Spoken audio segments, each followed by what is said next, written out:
Springtime is here. Springtime is here. Yeah. That was terrible. Hello, everyone. Welcome back to yet another episode of Chips and Talk. Grab a snack. Let's chat. This is episode 16, and the topic is, I don't know yet. We'll get there. But thank you so much for tuning back in, whether you're on Spotify, Apple, YouTube. It all means a lot. If you're on YouTube, you're pretty special. You're watching my beautiful face, and that's probably how you found this podcast through my YouTube, and you're probably a fan of other stuff as well. So that means a lot. But I prefer watching my podcasts rather than listening, so, props to you. But if you are on YouTube, please leave a comment on maybe a topic you would like to see. That would be interesting. Or just, leave a like on the video if you enjoyed it. Subscribe to the channel if you enjoyed my other content and this content, of course. Thank you to my sponsor, Jesus.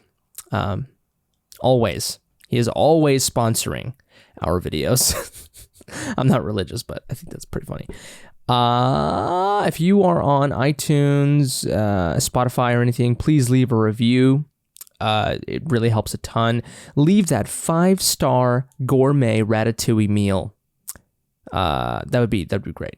But anyways, that's enough plugging. Actually, can you plug your own show? Like, can you plug your content in your show? I think so, right? I think that makes sense. For some reason, I think that plugging only works if you are the opposite, like if you are a guest, and you're plugging in the host's platform or, like channel, if anything. I don't fucking know. I don't know. What are you doing? What are you listening to me for? Seriously. You get no educational or knowledgeable insight from me at all. Like, you could be watching or you could be listening to a history podcast, a science podcast, and here you are listening to a podcast about a guy, me, superjesusjackson, the host, as he munches on some unhealthy snacks, talking about a random topic on the internet. What are you doing with your life? That's the better question. Don't ask me what I'm doing. Ask you. Anyways. But what we do here is we literally get a snack, whatever it may be. Chips, ice cream, nuts, specifically nuts. And then we go on the internet and we pick a random ass topic. It's that easy. It's a genius podcast concept that no one has ever done before.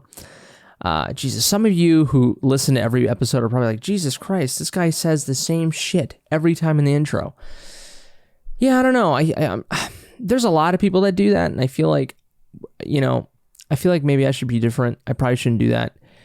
Because if you're listening to episode 17, but this isn't like a narrative podcast, so like, I guess, yeah, because it's more of a laid back episode, like, podcast where you can go to any episode and listen. You probably is required for me to intro every single episode. But I wonder if I should be a little lighter. Not lighter, but brighter. I don't know. I think it's okay. I think I might bring up the brightness once in post-production. But yeah, so that's what we're going to do. Sometimes I don't have snacks, but other times, many times I do. In this case, I have Pringles Scorchin' Cheddar. Does that look about right? Oh. There we go. Thumbnail. Thumbnail. Wait, let me see. Hold on. I'm trying to, the light, bounces off very badly because there it is. Perfect. All right, so I have already opened these. These are delicious. Pringles are amazing, but I will say, if you eat too much Pringles, it can give you the shits. Gave me the shits. So that's not good. Oh, I like the guy, the little Pringle man, yeah.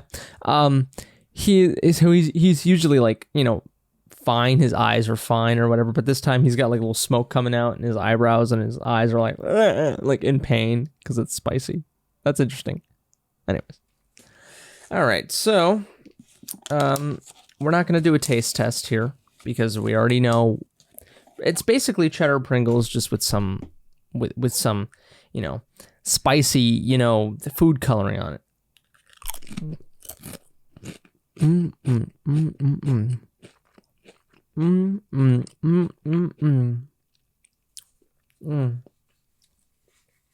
Oh yeah, these are not real corn chips. Everyone knows that. That's why they're delicious.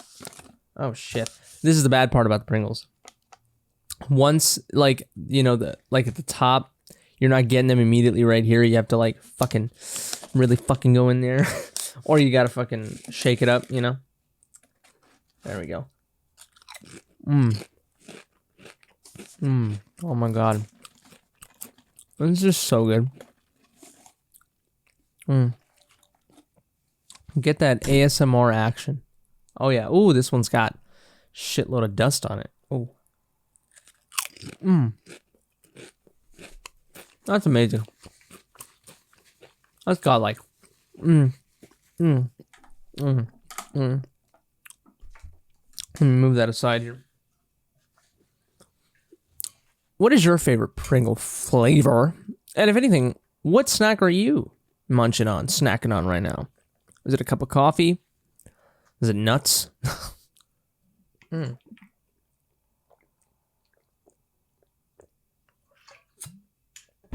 Oh, God, these noises are probably annoying the complete shit out of you. They would annoy me. I'm not an ASMR is a guilty pleasure of mine, but I will say I don't vibe with it. Anyway, here we go. Okay. So, let's get started. Let's go to random topic chat. Why do you, I don't know, am I the only one that does this thing where like I lift my head like when I'm like looking at something because it feels like I'm like looking for it better? It's so dumb. Anyways, here we go. Generate random topic. Very Jim Carrey like there. What's the most addictive mobile game you have played? I can answer this, I guess, and then we'll switch topics.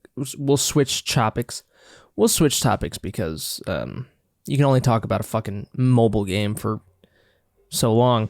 The most addictive mobile game for sure I've played is Dominations. This is a Civilization-style game, and for those of you who don't know what Civilization is, it's a PC game primarily that it's civilization building, literally. It's got a bunch of bells and whistles. It's got a lot of, you know, gears in the machine, and you know, you're building your civilization. You pick a civilization. You fight other civilizations in the game. It's about conquering the world essentially in some way, shape, or form, or not necessarily conquering, just kind of being successful. Like if you build a successful civilization, that's fine. But I'm talking about Civilization here, not Dominations. Dominations is a more battle-focused civilization type game. So you start off in the fucking Dawn Age, essentially, you know.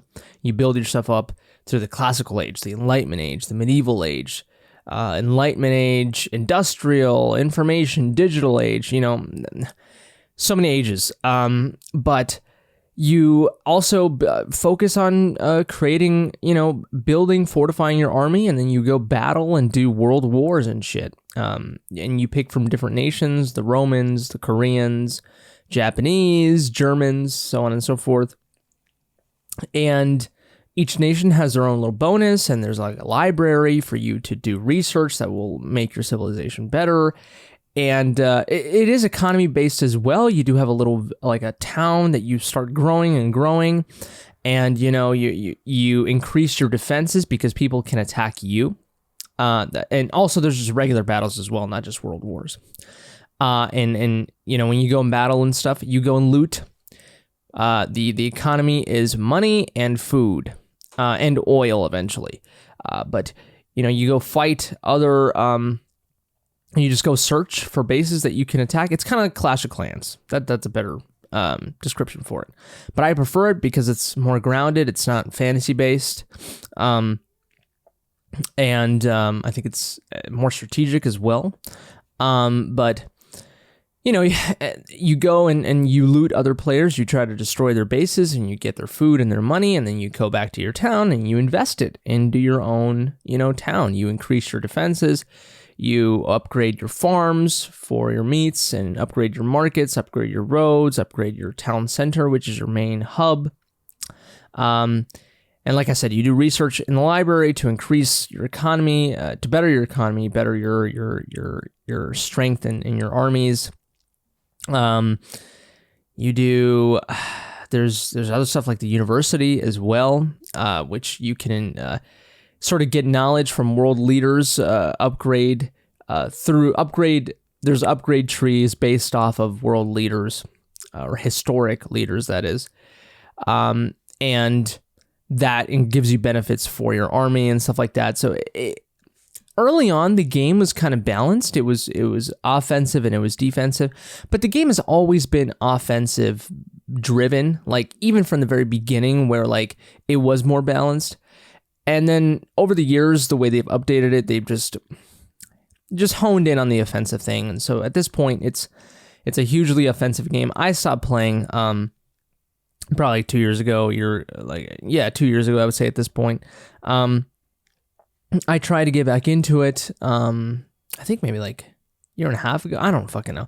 But I tried to get back into it, and there's been 2 times where I've tried to get back into it, and then I just like drop out of it because it does take, at first, the game does require a lot of maintenance. When you're upgrading stuff, you know, maybe a lot of you may know about this with mobile games, but when you're upgrading stuff, you know, it takes...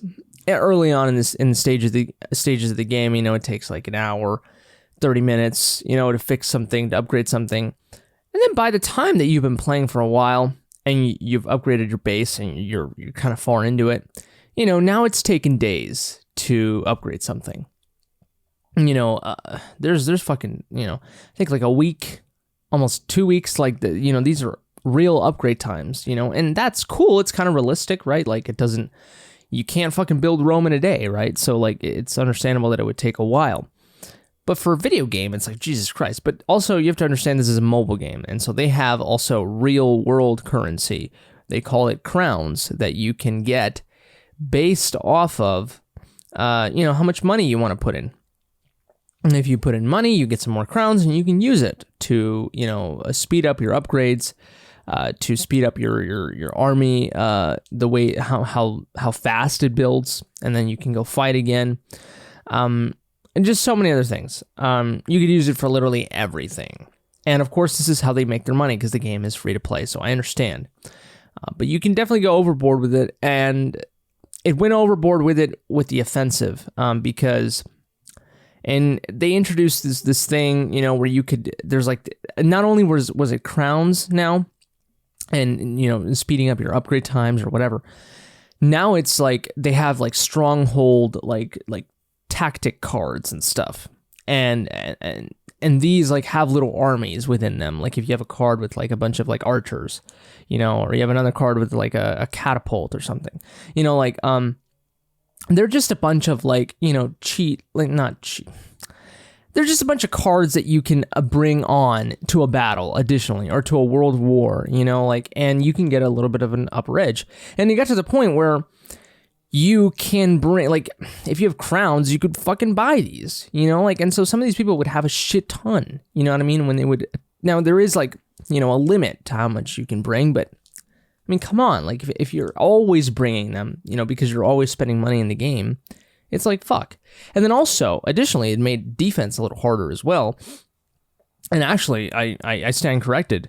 When I went back to the game and they've updated all this shit, you know, defense was so much more difficult. Like it was actually now almost either on par or a little more annoying than offense, because I'd get destroyed too when I would be offensive.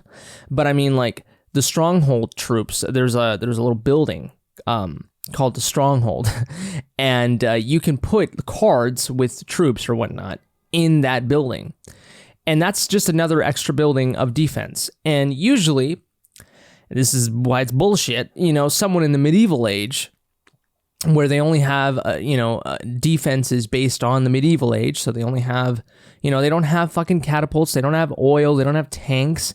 You can, in the medieval age, in a world war or in any battle, you could fucking put whatever stronghold troop you want. And it will, it will adequately go down in like, if it's like a tank or something from the industrial age or whatever, and you put it in your medieval age base, it won't be like, it won't have the power of an industrial age tank, but it will adjust accordingly based on your age. And,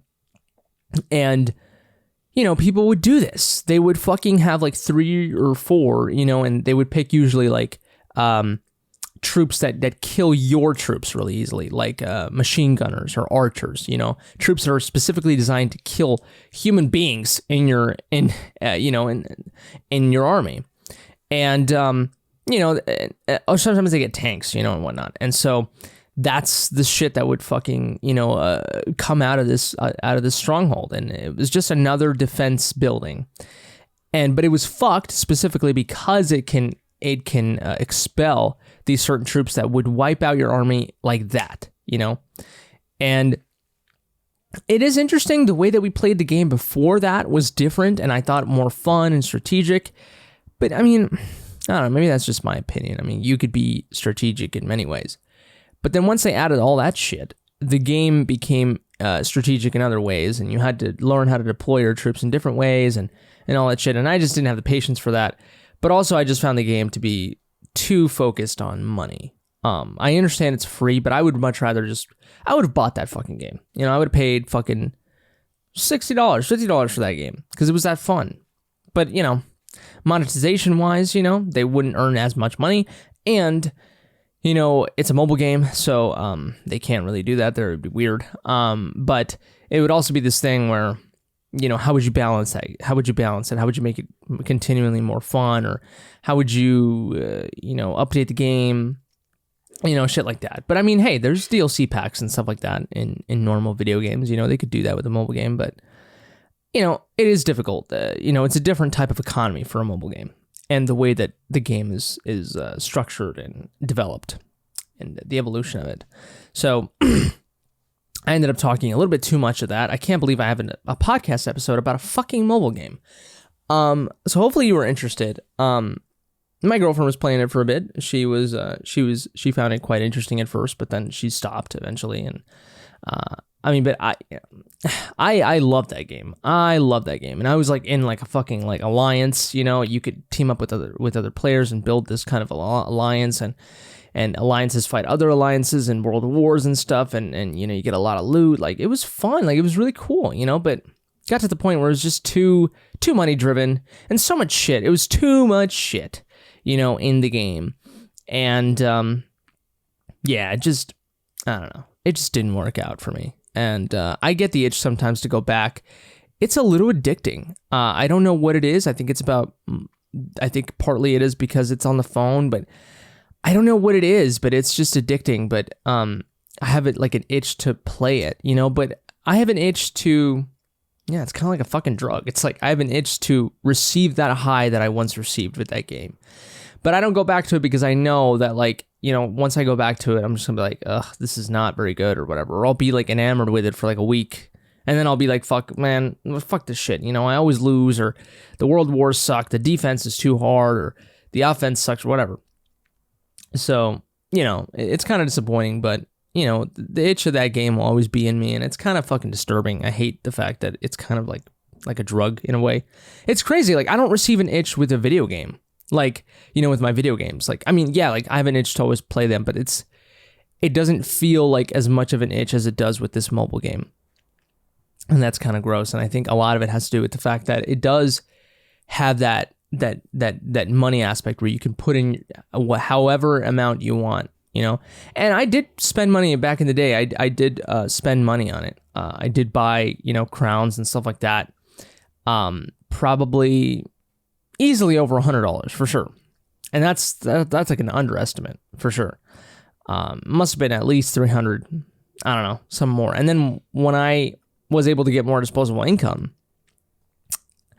that's dangerous because, you're like, well, fuck, like, I'm going to do it. But I mean, that just comes down to the person, if you're a responsible person and you just pay for what you need to pay for, you're fine. And, I never got to the point where I was like, fucking broke because of Dominations. But, it's fucked. But I could see it be a healthy thing, but I don't know. The game itself as a game no longer interests me to play with it forever. I wish I could dedicate the time for it, and I just wish it was more accessible, and I wish it was more balanced.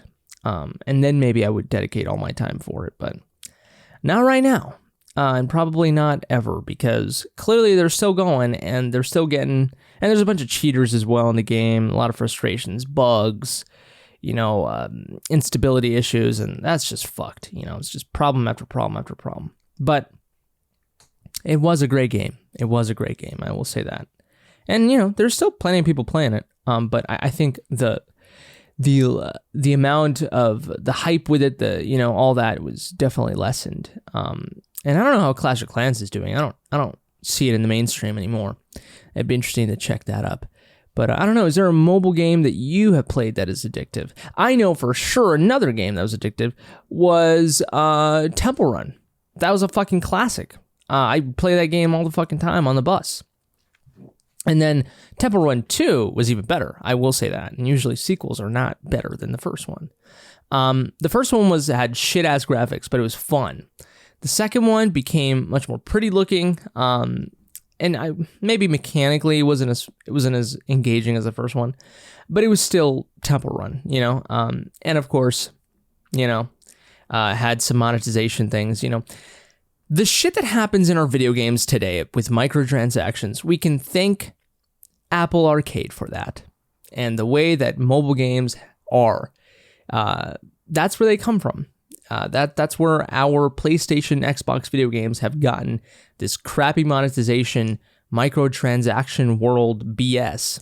We got it from mobile games, okay? But that's not to say they shouldn't exist. And it's not to say that they shouldn't find ways to monetize themselves, but there's ads in them, and people fucking pay real world money to receive bonuses and effects in the game, and kind of cheat sheets, and so it gets a little too crazy, But another game I remember, and Temple Run was fun. It was great. I will say that. But another game that was pretty controversial or something like that. I don't know. I think it was Flappy Bird. And I think it wasn't controversial, but it was popular because of its difficulty. And it definitely became like a social media phenomenon, I would say. But Flappy Bird, I was decent at that game. I will say. I'm so fucking surprised I was decent at a mobile game, but it was so funny. I would be like at school in a bus or something, and like some guy or some kid would be playing it, and I'd be like, oh, like, what? How many flaps did you get? How many? I think it was based off of this little bird and how many pipes he was able to traverse through, and or how many flaps, I don't fucking know. And this dude was like, oh yeah, I got like 110, and I'd be like, well, I've done 125, and so it was like. So you felt better about yourself. It was fucking crazy. But that game, it unfortunately got delisted from the Apple Store. That was a horrendously fun but frustrating game. That game almost made me fucking lose my shit and throw my phone across the wall. It was crazy. It was like the Dark Souls of like, in a way, of a fucking mobile game. But it was sort of like Temple Run, score chasing games. And those are best for mobile games because, you're at a waiting room, you're at the doctor's, you're at the dentist, you're at a restaurant or whatever, you're waiting for your food. It's just fun thing to just pop open and just try to score higher. So it's fun, but yeah, Flappy Bird got delisted. That's unfortunate. It really is. And I think on eBay there are phones that are being sold with the game installed. Because I think I deleted it. I deleted it on one of my old phones, and it's fucked. But anyways, well, that was a big discussion talking about mobile games. I thought I was gonna fucking switch topics, but here we are. But really the fun part is going to be what you comment down below. What mobile games you played and what mobile games you suggest that aren't too fucking greedy. But thank you so much for listening. It means a lot. Hope I fucking educated you in some way, shape, or form. And I'm sorry I don't have any recommendations for you because, you know, hey, Dominations, try it out, but it's fun for the first probably like 5-6 ages. And then after that, it gets kind of nuts and kind of like boring. So, but, you know, maybe it is a thing where, you know, you could just play it for fun and just kind of, you know, get some loot or whatever and not really engage in the offense too much and just be like a farming base, you know, just focus on the economics of it. I could see it being fun and maybe in that way. But in some way, shape, or form, you know, you're always like, I want to fucking battle, but it's kind of like real life. But anyways, that's it for me. You guys take care, stay safe, and until next time, I love you forever. Nah. I'll give you a cookie for anyone who knows where that's from. But, alrighty. Bye-bye.